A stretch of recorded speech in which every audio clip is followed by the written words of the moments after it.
Tudo que é belo precisa ter um fim.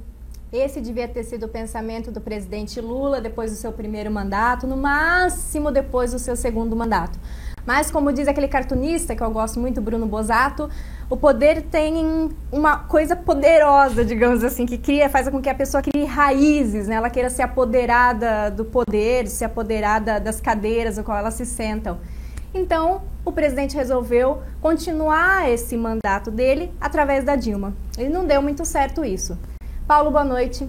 Boa noite. Chegou a conversar sobre isso na época, né? O quanto que o Lula poderia ter saído glorioso no seu primeiro mandato, depois do seu segundo mandato, como um herói nacional. Ele poderia ser para sempre ovacionado e lembrado na história. Ele não precisaria ter passado por tudo isso que está passando agora, né?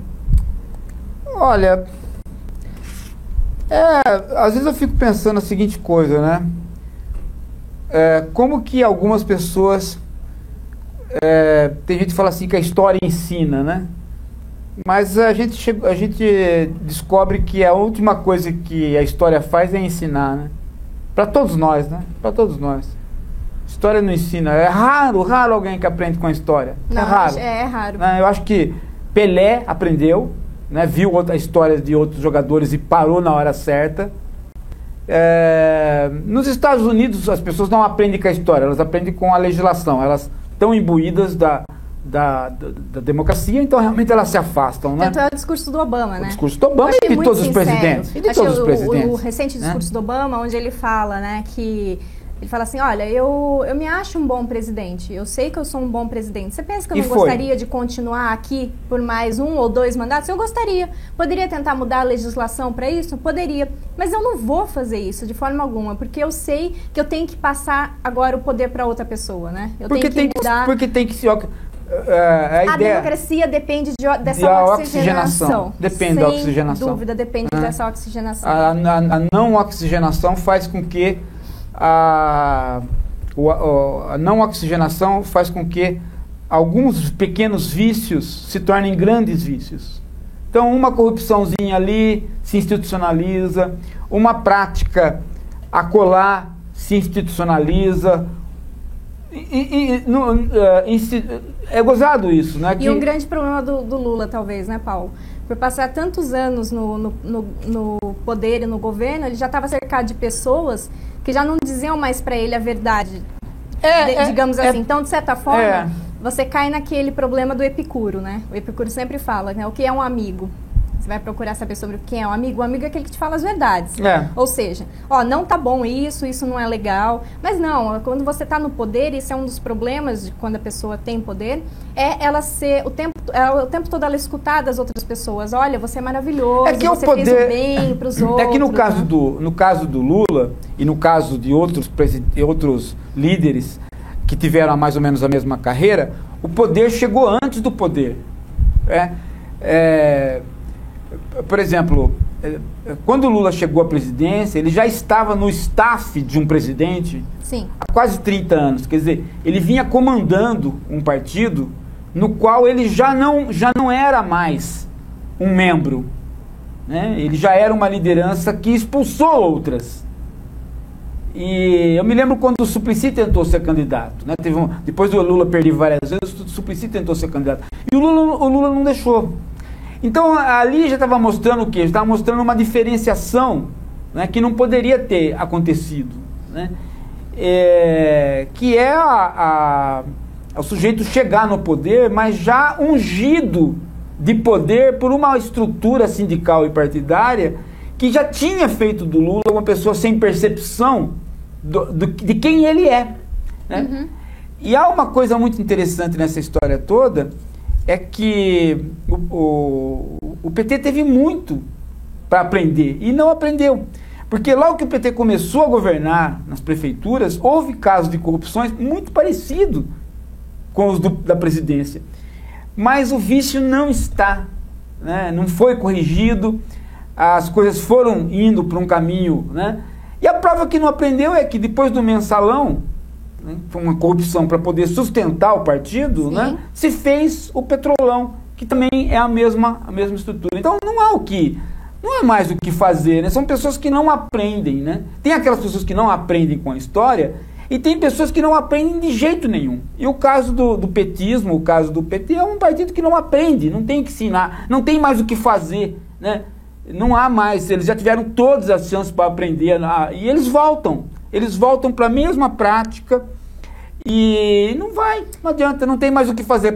Agora, a única salvação que tem agora, não para o Lula e para o PT, porque isso não tem mais salvação, mas agora a única salvação que tem para os ideais liberais e de esquerda, e acho que é aí que a filosofia entra, né, em relação ao PT, é arrancar da mão deles esses ideais. Porque senão eles vão enterrar esses ideais junto com eles. E não é vantagem para ninguém. Não é vantagem nem para as pessoas que são contra esses ideais, que esses ideais sejam mortos. Por quê? Porque esses ideais oxigenam os conservadores também. Né? Ao contrário do que muita gente pensa, o conservador, ele não pode ser totalmente conservador. Ele precisa mudar dentro do seu próprio conservadorismo. Então, quando não tem uma mudança à esquerda, dos liberais e dos socialistas, os próprios conservadores também não conseguem mudar. Né? Então eles começam a voltar a coisas que não têm mais sentido. Então a gente vê isso, né? Aparecendo Bolsonaro na direita, coisa que não tem mais sentido. Do mesmo jeito que você querer... Parecem personagens fora, né, desse fora momento histórico, fora da história, né? Fora da é a mesma coisa que você querer ressurgir aí um partido de esquerda armado, revolucionário, né? É fora de história, fora do campo do momento. E quando a gente diz fora de história, a gente não está querendo dizer que não tem assim, mas tem seus seguidores, como o Bolsonaro. Ter. Lógico que vai ter sempre, todo mundo mundial. tem. Mas está fora do contexto mundial. Está fora das narrativas que estão se pondo. Agora, Paulo, eu acho que o que está fora das narrativas do mundo também é essa forma de se fazer política no país. A gente já conversou sobre isso aqui no Hora do Coruja. Certamente. Né? Mas essa estrutura partidária também dá margem a esse tipo de corrupção. Certamente. A ideia do PT inicial, e não só do PT, né? A ideia do próprio PMDB, a ideia também do próprio PSDB quando nasceu, embora o PSDB tivesse nascido de maneira um pouco artificial, sempre foi o quê? Né? Nós temos que não voltar para antes de 64. Nós temos que superar 64, mas não voltar para o populismo anterior, onde tudo era decidido pelos caciques. E essa ideia estava presente no PMDB, estava presente no PT, estava presente no PSDB, e ela se esvaiu muito rapidamente, principalmente no PT. Quer dizer, quando entrou os anos 90, já estava todas as lideranças do PT que perceberam que as cartas estavam marcadas, que já não se ia mais fazer democracia interna, já não se ia ter mais prévias, tudo ia ser decidido pela cúpula do Lula, né? Eles foram se afastando do PT. O Vefor saiu, o Vefor era presidente do PT, saiu, né? Várias pessoas foram se afastando ou saindo, né? Já sentindo que não tem mais participação, nada mais é votado. Pode até discutir tudo, mas no final o Lula e o seu grupo mais... Né? E o que é pior, as coisas foram caminhando para um ritmo onde o grupo do Lula se tornou o grupo da família do Lula. Por quê? Porque os filhos cresceram, né? E passaram a apitar na orelha do próprio pai, quer dizer, e se comprometendo com corrupções. E os filhos dos sindicalistas, amigos do Lula, também cresceram e também continuaram nesse regime, né? Aquele Fernando Bittar que empresta ou aluga o sítio lá que falam que é do Lula e tal, né? Ele é filho do Jacob Bittar, de um amigo, de um cara de sindicato também. Então, as coisas foram ficando cada vez mais... Você viu, e o Bittar é sócio do filho do Lula, não é isso? Sim. E esse filho do Jacob Bittar, Fernando Bittar, é sócio do filho do Lula. Então, aquele velho grupo do sindicato continua funcionando, né? E as pessoas que vieram agregadas ao movimento operário, né, os intelectuais que beberam e se afastaram, porque eles viram que na hora do embate o Lula foi ficando cada vez mais arraigado no próprio PT, no próprio poder do PT e depois no próprio poder da presidência, e ele não consegue mais se livrar disso, né? Agora, se fosse e o problema também é a maneira como o sindicato educa. O sindicato, ele educa as pessoas a perder a noção do que é meu, seu e nosso. Não é problema só da pessoa, dela ser desonesta. Não, não. A vida sindical faz isso. Por quê? Porque ela é uma vida que não tem muito controle externo. O cara entra no sindicato, vira aquele clubinho dele. E aí ele pega o carro do sindicato, não devolve. Depois se ele... né, é uma coisa meio que dele. Parece Grêmio de escola. Mas, então, eu ia falar, né? Não é só dele. Acho que, nossa, no Brasil a gente faz muito isso. Muita coisa é assim. Mas quando é pequeno, assim. Quando é coisa pequena, aparece menos. Então cria esse ambiente. Né? Cria esse ambiente de não perceber o que é meu e o que é seu, porque é um ambiente pequeno. É um lugar... Você é sindicato de uma fábrica, ali comanda as greves, faz a reivindicação, né? E vai ficando um pouco assim, meio que dono do lugar. Quantos funcionários públicos não usaram cartão corporativo, né, Paula? Quando isso vai para a presidência, todo esse vício vai junto. Né? Então você vê práticas sindicais, corporativas, de sindicato mesmo, de não percepção do que é o público e do privado, também não percepção do que é meu, seu e nosso, né? Se instaurando na presidência aí há 14 anos. E chega uma hora, Fran, que ninguém mais, não é que não quer sair, não pode mais sair. Eu cheguei a falar isso, né, com você. Porque a rede de dependências da corrupção enreda todo mundo. Mas não é só isso, né? Então, é o medo exatamente de ser descoberto. Vamos supor, se tivessem parado no primeiro mandato da Dilma, ou então nem tivesse entrado a Dilma, mais parar. não poderiam, por quê? Porque toda essa corrupção já teria sido descoberta antes. Não poderia mais parar.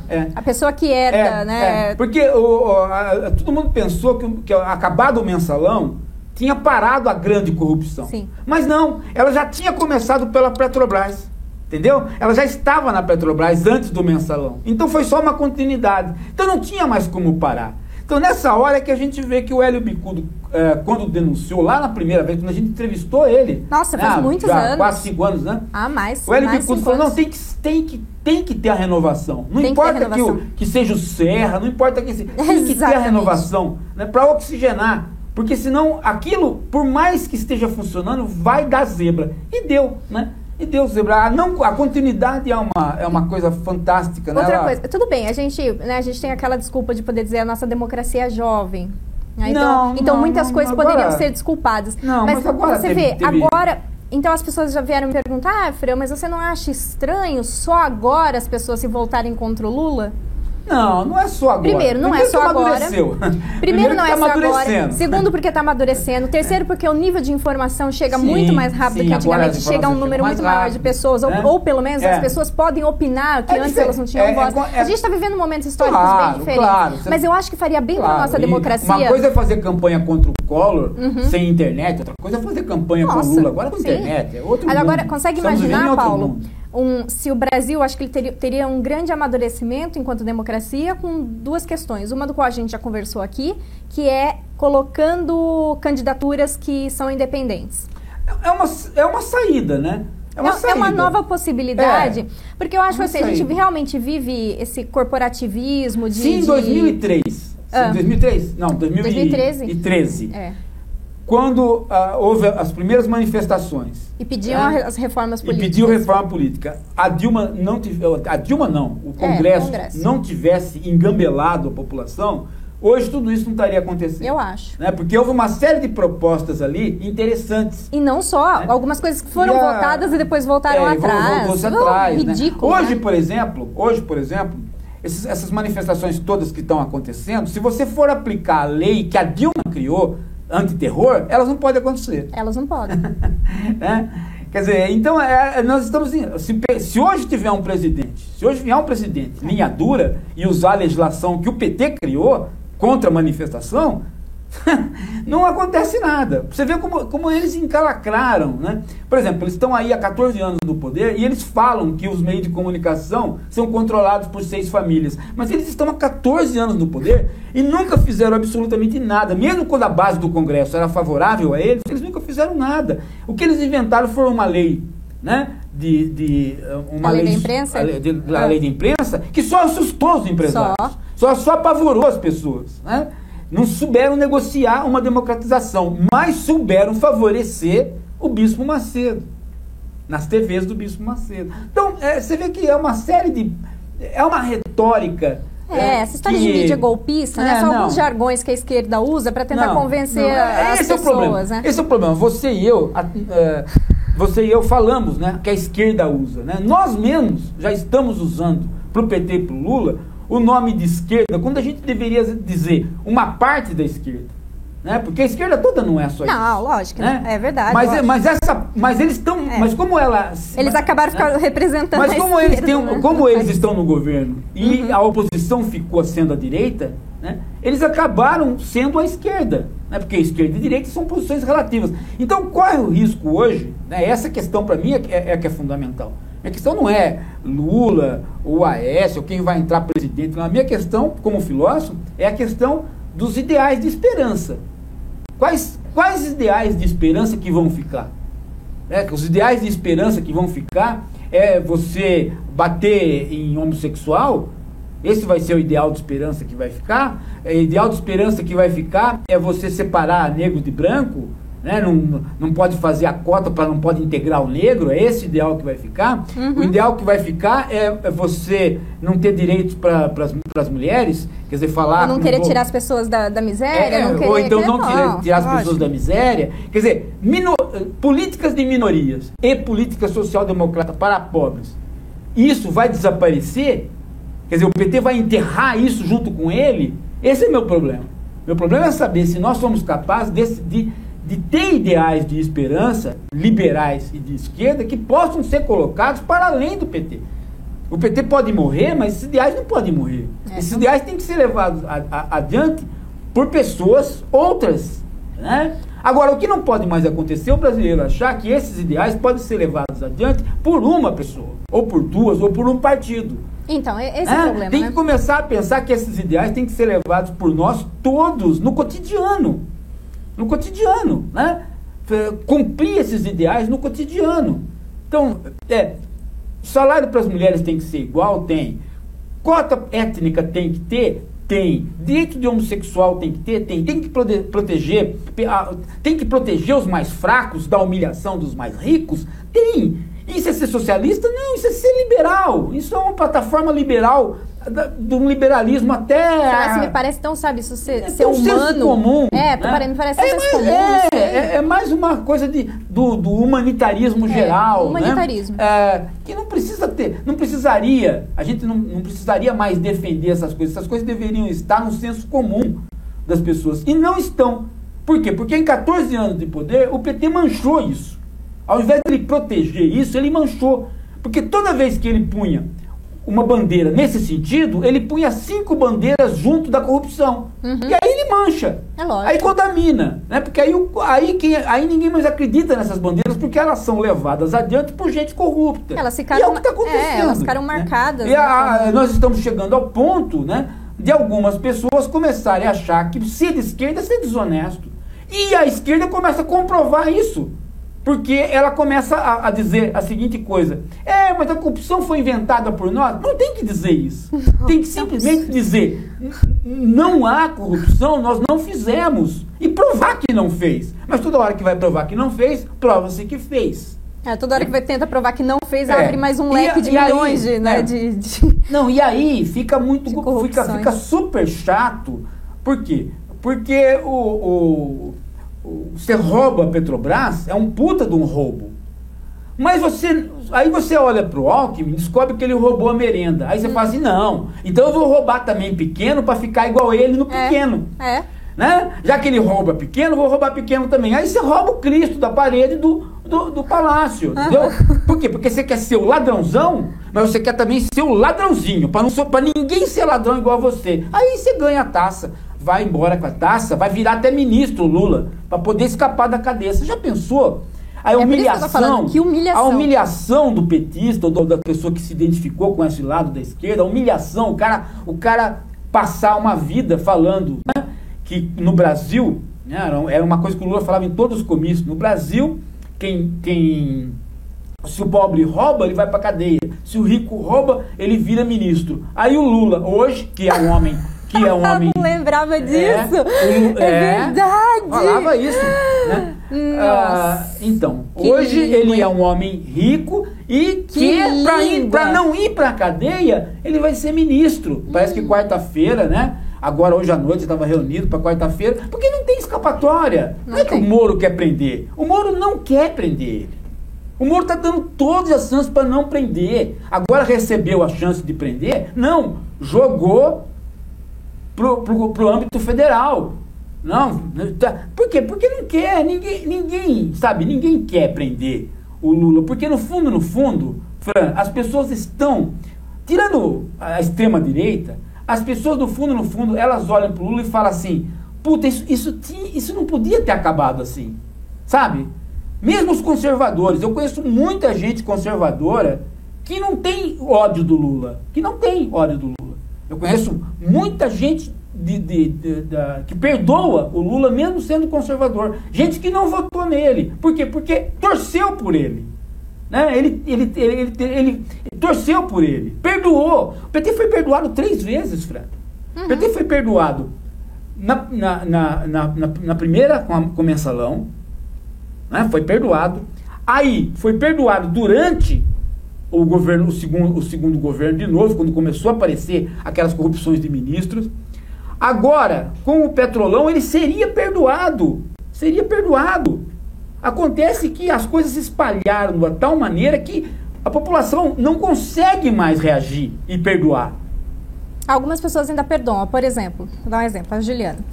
Graças a Dilma, mais de 150 pessoas foram investigadas e presas. De onde vieram esses 2 entrevistadores tão desatualizados sobre o Brasil?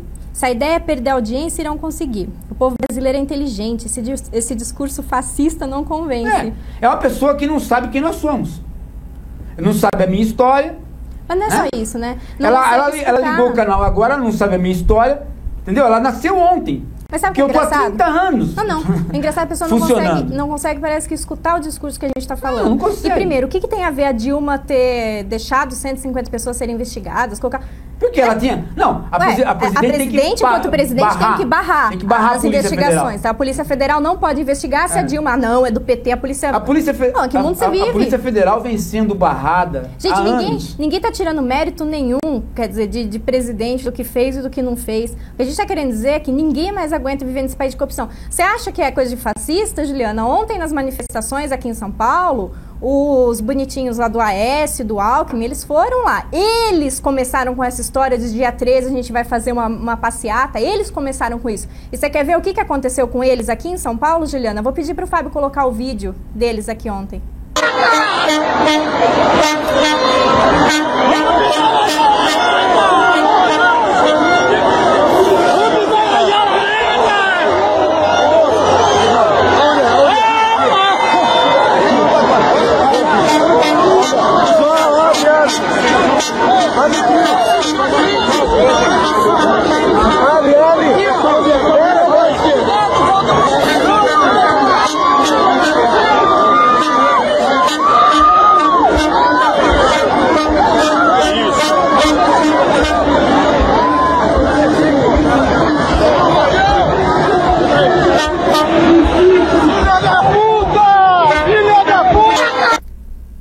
Você sabe porque eu estava falando isso para o Paulo outro dia. Aqui em São Paulo, a gente está sendo governado federalmente pelo PT, na cidade também pelo PT, mas um governo do estado com o PSDB há mais de 20 anos. Já perdi as contas, que desde que eu me lembro como gente, eu me lembro do PSDB. Sim. Você pensa que o PSDB está fazendo diferente? Não está nada, está sendo tão investigado quanto também agora. Juliana, esse programa aqui é um programa de filosofia, nós não estamos nem aí com audiência. Se você não quiser assistir, você vai embora. Fato. Tá? Assistir a televisão comum, tá bom? É uma boa. E já não volta mais aqui não, tá? Já que a Globo é golpista também, já que a Globo é golpista, vai assistir a Globo. É muito bom. Nós fazemos isso aqui, sabe? Nós fazemos isso aqui porque nós gostamos de filosofia, nós gostamos de fazer uma análise objetiva das coisas, tá? Mas nós não queremos mais a sua audiência, a sua não, tá? Porque você não sabe absolutamente de nada. Você é uma anta vestida de amarelo, tá, Juliana? Vai embora. E falando sobre a questão de audiência, a Degiane pergunta, Degiane Campos, Ciro Gomes pode ser uma esperança de renovação para a esquerda no Brasil, já que ele tem uma pegada de centro-esquerda que lembra um pouco a norte-americana? O problema é esse, né? O problema é que você vê, ó, você nem saiu de um ídolo, você já quer outro. Então, você... Não adianta, enquanto... Veja só. Eu acho que a gente tem que começar a pensar... Não tem condição, sabe? Não vai ter um salvador. Não é o japonês da federal, nosso salvador. Não adianta. Quer dizer, a pessoa já tá... Ela desencantou com um papaizinho dela, agora ela já quer outro papai. Ela precisa de um outro... O Ciro Gomes, tudo bem. Adoro ele falando, mas o que é? Precisa do Ciro Gomes e do PDT para salvar, né? Tem que salvar. Vai aparecer um Deus. Nós estamos nisso. Tem dois deuses agora, né? O japonês. O japonês é um deus da federal é um deus, e aí agora surge esse processo de corrupção, do qual ele estaria respondendo a um processo de corrupção. Não, tem que achar e as pessoas já falam, todo mundo é corrupto. Quem é o deus agora? É o Moro. O Moro não é mais juiz. O Moro agora tem que ser presidente. O Moro tem que ser presidente. Já esqueceram o Barbosa, né? Porque o Barbosa agora é vice já. Só. Entendeu? Então é a ideia de que aparece alguém... Não tem um salvador, né? Aparece alguém que se sai do nada. Quer dizer, essa ideia é ditatorial. É uma ideia ditatorial. É uma ideia de um povo que não quer se educar. Que não quer construir a democracia. Não quer, entendeu? As pessoas não querem construir a democracia. Elas querem chegar e falar que nem essa Juliana. Ela não sabe quem eu sou, não sabe quem você é, ela nunca viu, Paulo Giraldelli para ela nunca viu, ela ligou a internet, tá lá. Quem são esses dois entrevistadores? Não gostei, então sai para lá, né? Ela não vai investigar quem são, por que nós estamos conversando isso, qual a nossa história. Não, ela não gostou, pronto. Sabe, nós estamos vivendo isso daí. Não gostei da Dilma, então tira. Eu vi uma repórter falando, gostei do fulano, então tira. Não gostei do Lula, então prende. Não gostei do Moro, então tem que tirar o Moro. Olha, tem uma boa... É assim que nós estamos. Tem uma boa explicação, Paulo. Política. Tem uma repórter que ela estava falando que a gente está vivendo uma situação Fla-Flu. Acho que todo mundo aqui no Brasil entende, né? O Fla-Flu, que são os dois times, o Flamengo e o Fluminense. E existem o quê? Torcidas organizadas nos dois times que ficam lutando e brigando o tempo todo. Então, você é Fla ou você é Flu. Mas nós estamos vivendo uma coisa pior, Fran. Nós estamos vivendo uma coisa pior. Nós estamos vivendo uma coisa que, pelo menos no Fla-Flu, as torcidas se revoltam contra o técnico. Nós não.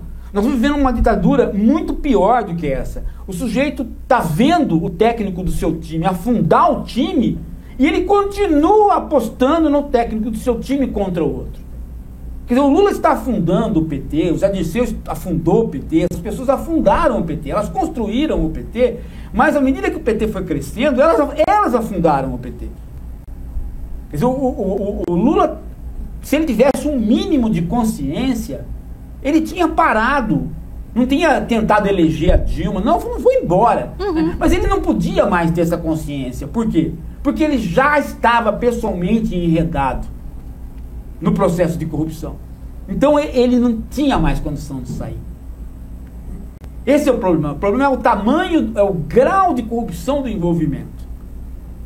Envolvimento seu que te leva a uma situação que depois você não pode mais sair. Você vai deixando um colega roubar ali, você vai deixando um colega roubar aqui, aí você deixa alguém montar uma estrutura para carrear dinheiro do partido, né? Quando você vê, tá todo mundo preso. Aí chega uma hora que você não pode mais sair, porque também você vai ser atingido. Né? E aí você fala, não, então eu vou ficar mais um pouco, vou controlar mais um pouco, vou levando. Né? Agora o Aristides pergunta, né? O Lula como ministro consegue dar um novo fôlego para o governo Dilma? O Lula vai ser preso. Você acha que ele não vai... Eu acho que ele está entrando para ser ministro não para dar nenhum fôlego, não. Eu acho que é para fugir da cadeia ele foi exatamente para casa, se ele for, ele vai para a Casa Civil. A Casa Civil é um lugar que já pegou quem? Já pegou o Zé Dirceu, já pegou aquela outra que foi da Casa Civil da própria Dilma, amiga dela lá, né? Então, a Casa Civil é um lugar excelente para ser preso, porque fica muito visível, né? Fica muito visível e a perseguição do Lula não vai acabar, porque é uma caça, o Lula está sendo caçado, claro que ele está sendo caçado. Né? Mas ele está sendo caçado legitimamente pela justiça. Por quê? Porque ele afrontou a justiça. Ele não é aquele cara que roubou e ficou quieto. Não, ele é aquele cara que roubou e voltou para a cena do crime para falar assim, gente, eu posso roubar porque eu dei um prato de comida para vocês, tá? Aí isso afronta a população. É isso que a população não aguenta. É como o Collor. É igualzinho o Collor roubou. Ninguém ia encher o saco dele. Mas ele começou a afrontar a população. Começou, né? Pegou um avião, não sei se a estação era pequena, não, ele pegou um avião, um jato, E subiu no jato e saiu de jato, jato da Força Aérea. O presidente da República voando de jato da Força Aérea. Aí começou a pôr umas camisetas dando ordem para as pessoas. Todo dia ele aparecia com uma camiseta nova onde tinha um refrão, pulando os partidos e dando ordem para as pessoas para elas seguirem ele pessoalmente, porque estava escrito no peito. Aí a população foi na rua contra ele. Era um bandinho de estudante. Um bandinho de estudante de classe média alta foi na rua contra ele. Ao invés de deixar passar, não, ele foi em cima para dizer a seguinte coisa: são os ricos me perseguindo, porque a população pobre está comigo. Afrontou. Ele afrontou. A hora que ele afrontou a população, ele começou a ter a reação dos políticos, a reação das outras classes sociais, né? Começou a juntar gente. Bom, o que o Lula fez exatamente isso. Eu também acho que foi. A hora que ele começou a bater no Moro, gente, e o PT começou a bater no Moro, e começou a coisa começou a aparecer, e ele, ao invés de se recolher, ele começou a se mostrar, ele afrontou. Não se pode... Ó, a população brasileira é muito condescendente. Ela perdoa o ladrão. Só que ela não perdoa o ladrão falastrão. O Lula é o ladrão falastrão. O famoso roubou, mas não conseguiu carregar, né? Não, ele roubou, conseguiu carregar, mas ele voltou para mostrar que roubou. E não pode, né? Não, em vez de... Por que não rouba e não compra um apartamento em Paris? Não, ele tem que comprar na Praia Grande. Por quê? Porque a dona Marisa foi ex-empregada doméstica, só sabe que é lugar de rico, é lá na Praia Grande. Não, no Guarujá, né? Guarujá. Então é a pobreza roubando, né? Eles não querem... Paris, para eles não interessa. O que eles vão fazer em Paris? Não, tem que ficar no Guarujá, para mostrar para o outro que ele subiu de classe. Esse rico pobre é uma desgraça. Quando ele rouba, ele se arrebenta, né? Porque ele não muda de gosto. E essa é a família do Lula. Enquanto era só o Lula... mas você lembra do Collor? Era só o Lula, Collor foi pego por um carro. O Collor, exatamente. Foi pego por um carro, a mesma coisa. Foi pego em pequenas coisas. Pego em pequenas coisas, essa é a grande questão. O Lula vai ser preso porque roubou um cinzeiro do Palácio do Planalto. No final, a prova vai ser essa. Sabe? No final, a prova vai ser essa. As pessoas estão falando assim, né? Mas assim, mas essa manifestação é partidária. Tem gente que ainda fala que é partidária. Vai ser o quê? Não. Eu não acho que é. Eu acho que é bem do estilo 2013. Não é partidária. Mas vem cá. É partidária. Mas você quer o quê? Você quer que as pessoas não se manifestem? Então, mas eu acho assim... O voto... e que seja, né? Será que as pessoas não percebem que... Esses 7 milhões de pessoas saíram nas ruas ontem. Não, isso também eles não percebem a seguinte coisa, né? A Dilma pegou o primeiro lugar. O segundo lugar foi de voto branco e nulo. Foi. E o terceiro foi do Aécio. Então você pega uma população que votou no Aécio, mais uma população que não votou em ninguém e está descontente com a crise econômica, essas pessoas não podem protestar. Por quê? Porque o PT decidiu que essa manifestação Agora, não é democrática. Outra coisa, Paulo. Eu acho né, meu? Eu vou ser sincero. Eu acho que quem está mais decepcionado com o PT é quem foi do PT. Claro! Claro que é. Eu trabalho com pessoas. Que é. Eu faço alguns freelas, jornalismo, eu trabalho com pessoas bem mais velhas e todas elas acreditaram nessa mudança do PT, foram do PT, passaram pelo PT e se decepcionaram quando estavam dentro do PT, largaram há 10, 20 anos atrás o PT. Sim.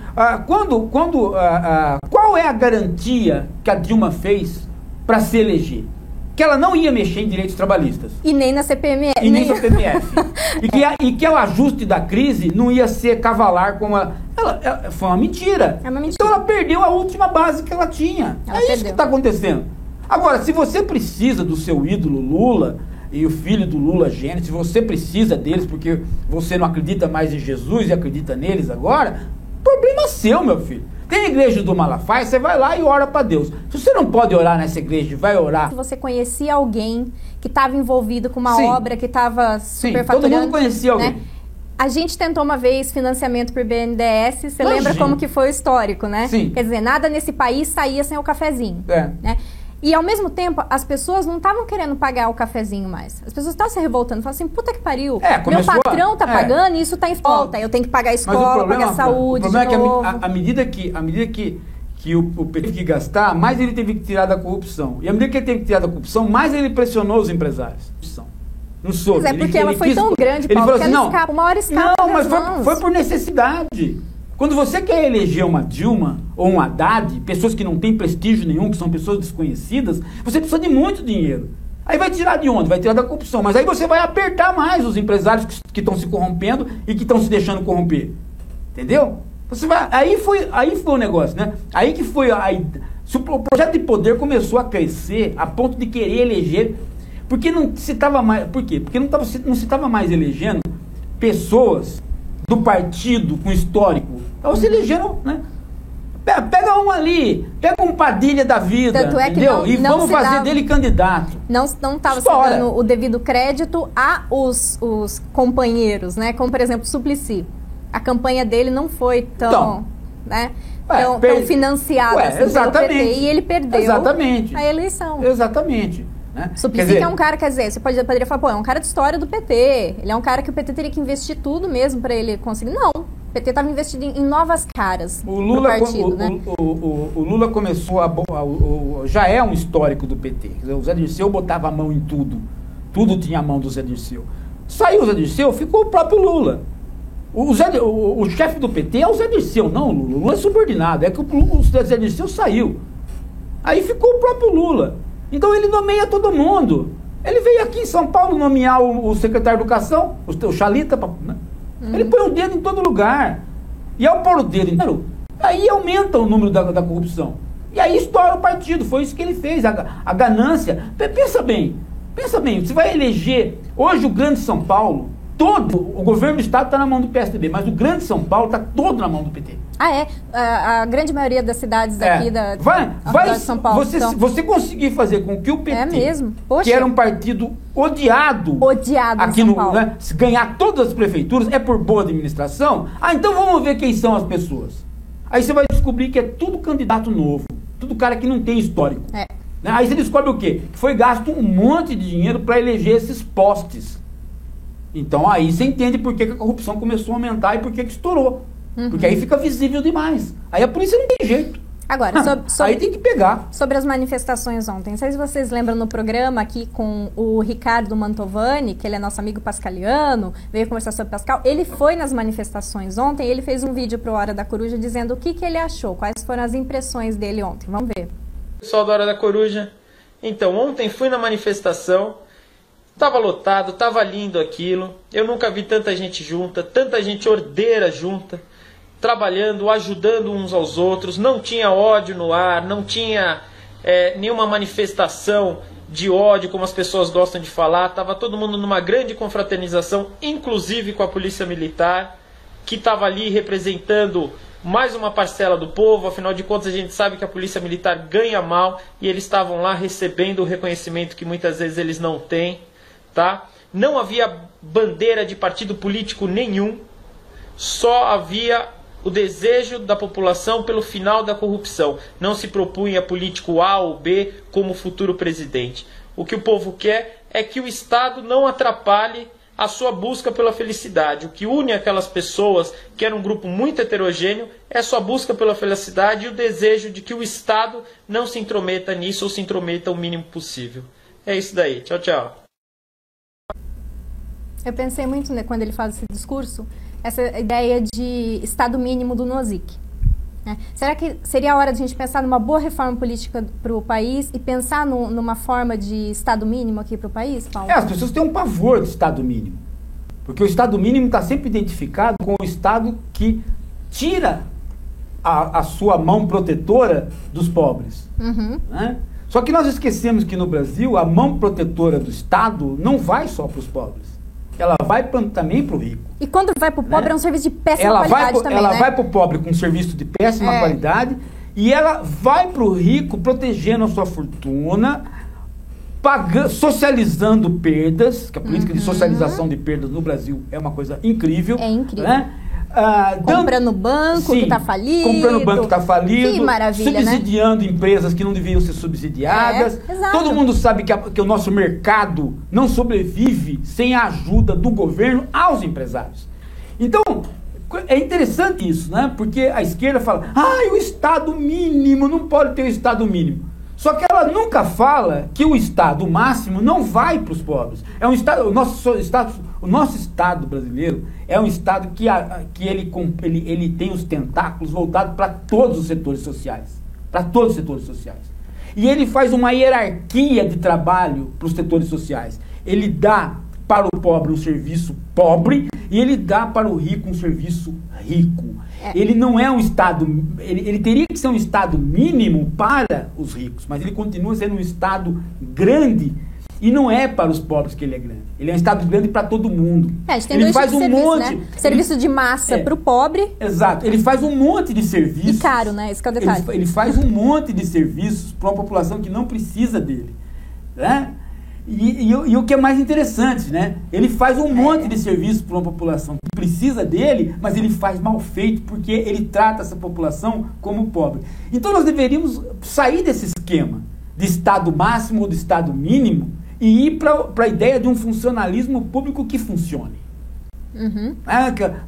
Quem é que está gerenciando? É o Estado? É a empresa privada? Não, isso não é a questão. A questão é, está funcionando e como é que está sendo o lucro?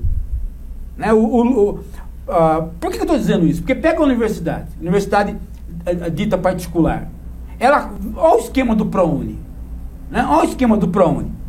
Você compra a vaga e perdoa o empresário da dívida que ele tem. Você troca essa dívida. Só que a vaga que ele deu para o Estado é de qualidade muito inferior à vaga que o próprio Estado poderia ter na universidade pública.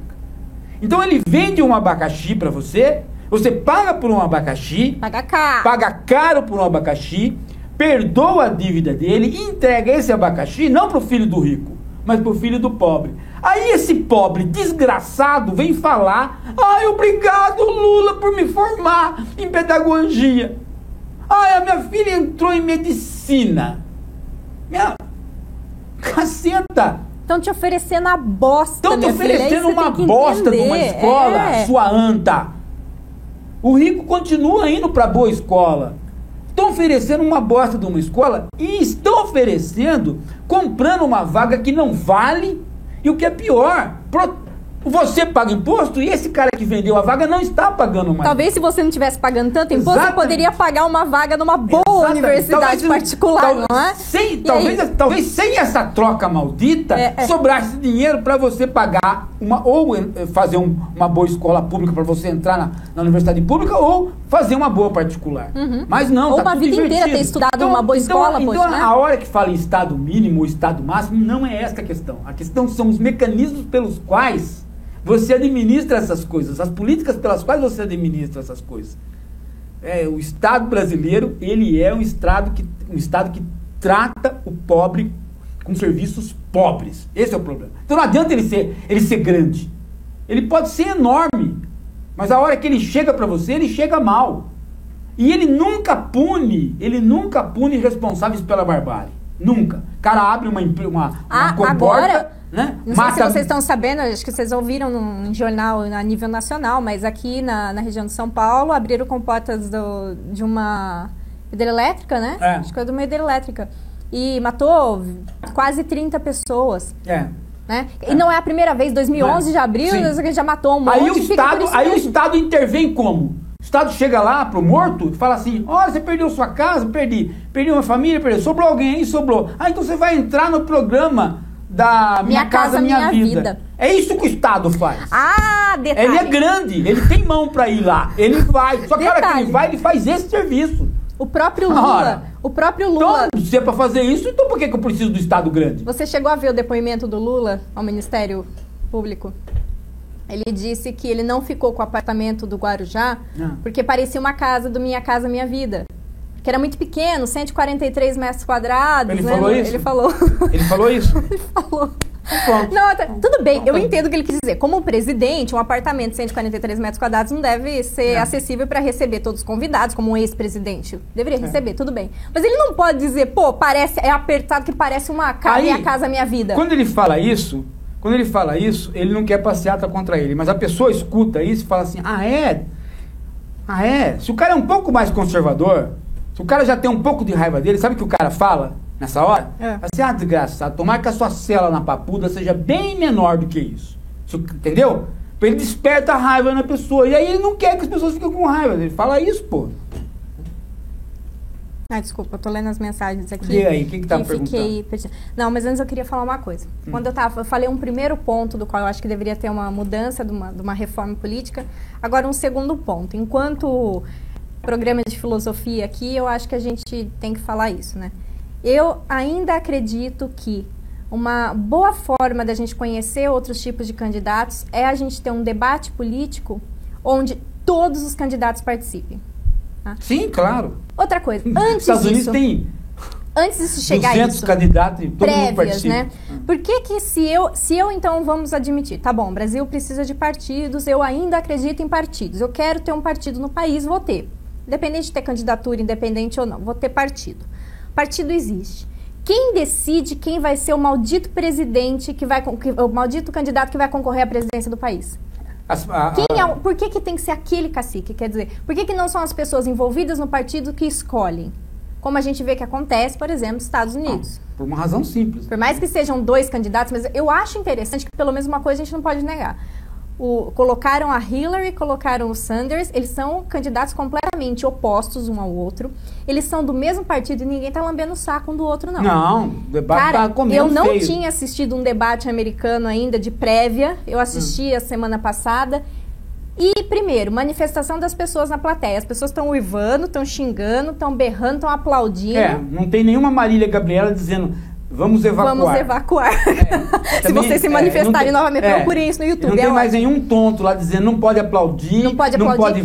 Você tem só 30 segundos. Não, você tem um tempo para falar, lógico, mas também não é assim que corta a pessoa, porque você tem só 30 segundos. Você tem que preencher os 30 segundos. Quer dizer, é uma coisa tão falsa. A nossa política, o nosso debate é uma formalidade que deixa falso o discurso. Outra coisa é a capacidade dos candidatos. Né? Então, os nossos candidatos aqui, essa última eleição foi horrível. Aquela maldita cola. Eles ficam o tempo todo, assim, eu tenho que seguir o que está aqui, dizer coisas idiotas sobre o que está aqui nesse...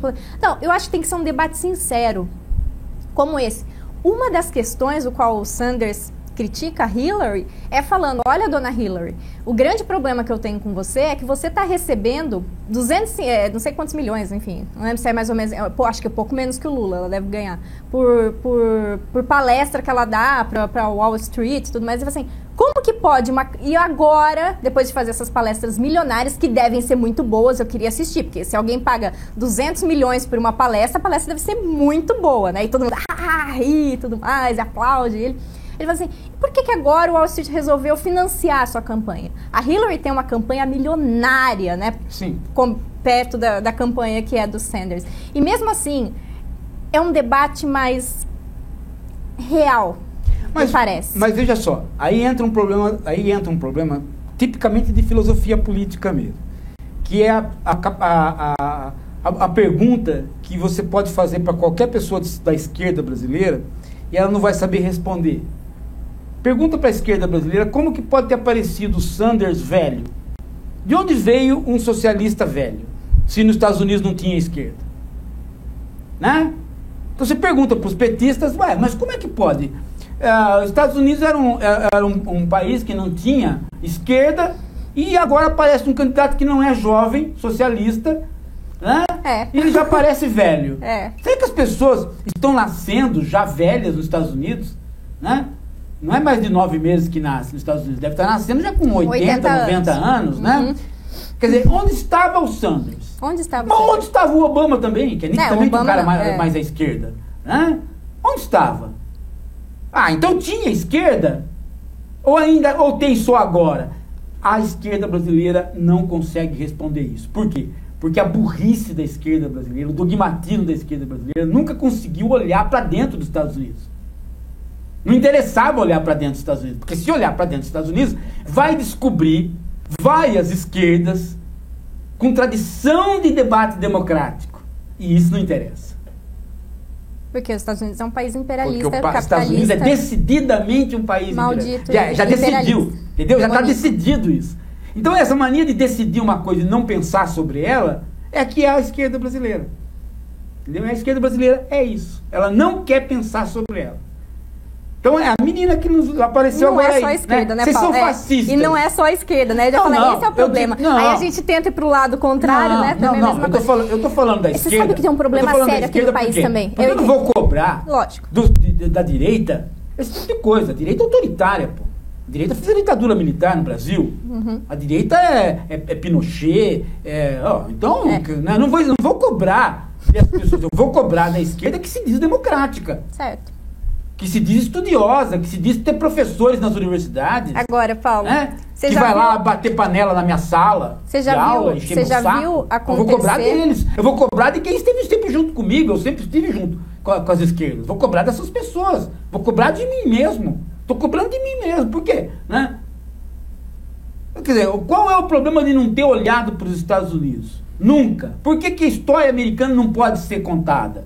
Por que 1776, a Revolução Americana, não pode ser contada? Por que a gente começa sempre pela Revolução Francesa e não pela Revolução Americana, que foi antes? Por que tudo que vem dos Estados Unidos vem com a marca de ser imperialista? Então, não tem o Sanders. Não existe, o Sanders não existia. De repente aparece. Como que ele pode aparecer sem dinheiro? Diziam que a democracia americana só funciona com dinheiro. E agora aparece o Sanders sem dinheiro e concorrendo de igual para igual. Então começa o quê? É porque a Guerra Fria acabou, né? Começa aquilo que estava na base do Partido Democrata começa a ter mais visão, e agora tá aí, ó, não tem jeito, entendeu? Então fica aí, ó, a esquerda brasileira defendendo ditaduras, né? E não pode ouvir o Sanders, tem que fingir que não está acontecendo nada nos Estados Unidos. Mas agora, até uma pergunta do César. Quem que poderia, a gente tem um nome aqui no Brasil que seja próximo com o Sanders? Não, se a gente tem no Brasil um nome próximo com o Sanders, que pensaria dessa forma? Tem eu. Detalhe, o Paulo já foi cogitado para ser candidato, né? O que você respondeu, Paulo? Não sou bobo. Candidato. Sou filósofo, ser candidato. A primeira coisa que eu faria se eu fosse candidato era uma plataforma contra eu mesmo. Exatamente, não dá muito certo, né? Agora, então, a gente... novo, apareceu outro querendo procurar o salvador dele? Não Salvador, querendo saber se a gente tem aqui no Brasil alguém parecido com o Sanders. Um monte de gente parecido com o Sanders. Todo mundo que defende uma plataforma liberal e um pouco à esquerda é parecido com o Sanders. Meu Deus do céu, tem um monte de gente aí. Você acha que as pessoas todas elas são que nem o Bolsonaro? Alguém tinha perguntado, Paulo, para você? Hoje que esse pessoal querendo achar... Porra, meu, puta merda. É só a gente se livrar de um ídolo falso que as pessoas já querem outro. Doido. Não... Vai gostar de rei, de imperador, assim, na ponta da praia. Eu não tô achando. Quem que foi que tinha perguntado, Paulo? Trazer para vocês o Sassamutema. Vocês não conhecem o Sassamutema. Trazer o Sassamutema para vocês. Vocês merecem o Sassamutema de presidente. É o Marcos que tinha perguntado, né? Se você acha, Paulo, que vale a pena votar? Se você tiver candidato, vale. Eu não tenho, não voto. Ele tá falando, por que você não vota? Não voto porque eu não tenho candidato. Eu votei em 1989. Foi a última vez que eu votei. Adivinha pra quem que eu votei? Votei pra esse canalha do Lula, entendeu? Aí eu não pertencia ao PT. Aí eu entrei no diretório do PT, vi como é que funcionava, vi que a gente tirava delegados e ia lá pra Convenção Nacional, lá o Zé Dirceu decidia tudo o contrário, isso aí. Em 92 já estava fora. Não, isso aqui é pior do que o MDB, pior do que o PMDB. Isso aqui não é democracia, coisa nenhuma. Né? Fica difícil votar. Vamos votar nesses caras pra quê? E agora eu quero fazer eu fiz uma seleção de algumas imagens do que aconteceram nessas manifestações pra gente poder conversar um pouquinho. As pessoas têm que entender que ser democrata é também não votar. Que nem o Sartre disse, não escolher também é escolher. Estou escolhendo. Estou escolhendo o voto. Está exercendo a sua democracia, Estou exercendo a democracia. Eu não sou obrigado a votar no PT. E não sou obrigado a gostar do Alckmin, porque o PT é corrupto e o Alckmin só consegue roubar merenda. Se ele só consegue roubar merenda, pau na bunda dele que não sabe roubar. Então não sabe roubar, não sabe governar. Né? Não sabe nem roubar, vai roubar merenda. Então quer o quê? Quer ser presidente roubando merenda? Ora, bolas, tenha santa paciência. Rouba uma coisa grande. Né, para pelo menos ficar igual ao PT. Nem para roubar consegue ficar em primeiro lugar. Calma, vamos devagar que vai que chega alguma coisa maior. Talvez o esperado apartamento em Paris venha, né? Vamos ver algumas imagens agora das manifestações? Esse é o Bolsonaro chutando o boneco do Lula. Aí é legal a próxima imagem, que fizeram uma montagem, que é o boneco do Lula chutando o Bolsonaro. Essa é melhor. Essa é Eu achei que valia a pena colocar. Ele vai virar meme essa daí. Vamos ver a próxima. essa que eu queria te mostrar. Olha que lindo isso. O que é isso? Você tinha falado das moças, das Miss Bundas, né? Que desfilaram aqui por São Paulo. Essa é a Miss Barriga. Não, essas são as pessoas que estão desfilando só pintadas, ó, aqui pela manifestação. A parte de cima tá só pintada. Ah, sei. Né? E elas estão falando chiclete. Mais então, ou menos. Dois paz, estão com chiclete e um, né? Paz. Mas por que essa moça tem essa pança? Essa foi ótima. O que é isso? É um esquibunda para as crianças. Ah, esquibunda verde e amarelo. Verde e amarelo. Ah, por sei. quê? Pô, manifestação também, você vai levar, a gente tem que se divertir. Os coxinha levam um monte de criança pra manifestação. Tá, somos Moro. Eu podia ter tirado isso. Eu peguei por causa da parte de baixo. O que a parte de baixo tem? Fora Dilma, que bonito. Fora Dilma, né? Escrito com pessoas. Mas o mais interessante é ter virado uma cruz. Eles querem carregar a cruz, né? Carregaremos a cruz Vai chamada carregar Moro. A cruz, essas coxinhas. Vamos ver, o que mais? O japa da Federal. Então, a gente o Lula falou que ele era isso. jararaca, o japonês está envolvido na Operação Sucuri. Tá envolvido na Operação Sucuri. Vai ser preso o japonês também. Vai ser preso o japonês. Quer ver quem que vai buscar o japonês, né? Se ele tiver preso. Vai aparecer outro japonês.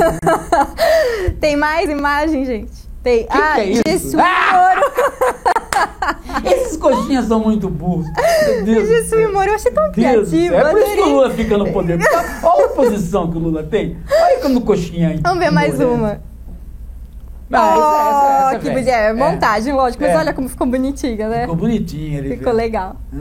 Mais, Fábio? Tem... essa foi essa a jararaca, Lula. Não, é uma ele falou que é jararaca, mas esse bicho aí tá mais parecendo uma cobra, um pinto corintiano. Parece um minhocão. Um minhoca corintiana. É um minhocão daqui de São Paulo. É uma minhoca corintiana. Gente, é muita criatividade, né? Pra um povo só. Vamos ver mais uma. Tem mais? Tem. Essa é ótima. Essa lembra minha infância. Os Power Rangers. Porque se você quer um herói de verdade, você tá procurando alguém pra salvar o Brasil, gente, quem mais poderia ser senão os Power Rangers? Podia ser os Power Rangers. Só eles conseguiram lidar com aqueles monstros japoneses que ficavam grandes, entendeu? Não tem tem que ter um Power Ranger montado no outro, né? Lógico, a graça dos Power Rangers é essa. A gente aprende diversidade desde criança com os Power Rangers. Tem mais foto? Essa também é legal. Foi sucesso no carnaval. Agora a gente pôde usar de novo a máscara aqui, todo mundo. Jesuí Moro. Aí sim. Jesuí Moro. Todo mundo de Moro. Ainda a sorte nossa, a sorte da justiça brasileira. Mas você sabe que eu adoro. Deixa eu falar uma coisa agora. Eu adoro esse tipo de manifestação. Não, lógico, tem que ser assim mesmo. O brasileiro, ele não pode perder essa. O brasileiro não pode perder essa característica. Eu coloquei aquela foto deles pelados que eu ia falar que são os novos peito pintado. Porque tinha a cara pintada, agora tem o peito pintado. Mas por quê? O brasileiro era muito característico dele ser tirador de sarro, né? Ser piadista, fazer charge, rir da desgraça, e isso como forma de manifestação. Mas e agora não poderia mais fazer isso. Acho que não, isso é bacana, é hiperválido. Ela não foi engessada pelo PT. Por incrível que pareça, né? Aí que as pessoas falam, porque o PT, que esse negócio de politicamente correto, tudo virou uma gente chata e tal. Não, isso tudo bem, eles são chatos mesmo. Mas tem mas quem deixou a política brasileira chata foi o PSDB. Porque a política brasileira tinha boneco, tinha piada, tinha debate. E as pessoas que, se você for ver a legislação que foi coibindo isso, ela é toda uma legislação do PSDB e principalmente do Zé Serra. O Zé Serra que brigou para ter o horário que você não podia filmar os comícios ao vivo. Ele que brigou para tirar boneco, entendeu? Né? Ela tem que ter uma vida de sofrimento, né? Uma seriedade meio que de sofrimento, né? Isso tem em todos os partidos. Tem sempre o serinho. Tem né? sempre serinho. O serinho. Mas acho que não. A ideia que não entende que tem gente que fala assim, mas aquela manifestação não foi séria. As pessoas não entendem o caráter de festa das manifestações. Não entendem, né? A pessoa nunca participou das diretas que as pessoas iam para cantar mesmo, entendeu? Era uma grande festa. Você não vai fazer uma manifestação, né? Não é um enterro. Então, exato. Não precisa estar todo mundo em silêncio ou só cantando. Também não é uma parada militar. Não é uma parada militar, todo mundo marchando, eu acho que não. Gente, espero que vocês tenham gostado. Recebi bilhões de mensagens a ponto de bugar tudo aqui que tá o aplicativo. Depois eu vou tentar olhar todas as mensagens. Agradeço. Semana que vem tem mais, vocês sabem, sempre. Segunda-feira, 22 horas, tem Hora da Coruja, aqui na Flix TV. Tchau, tchau.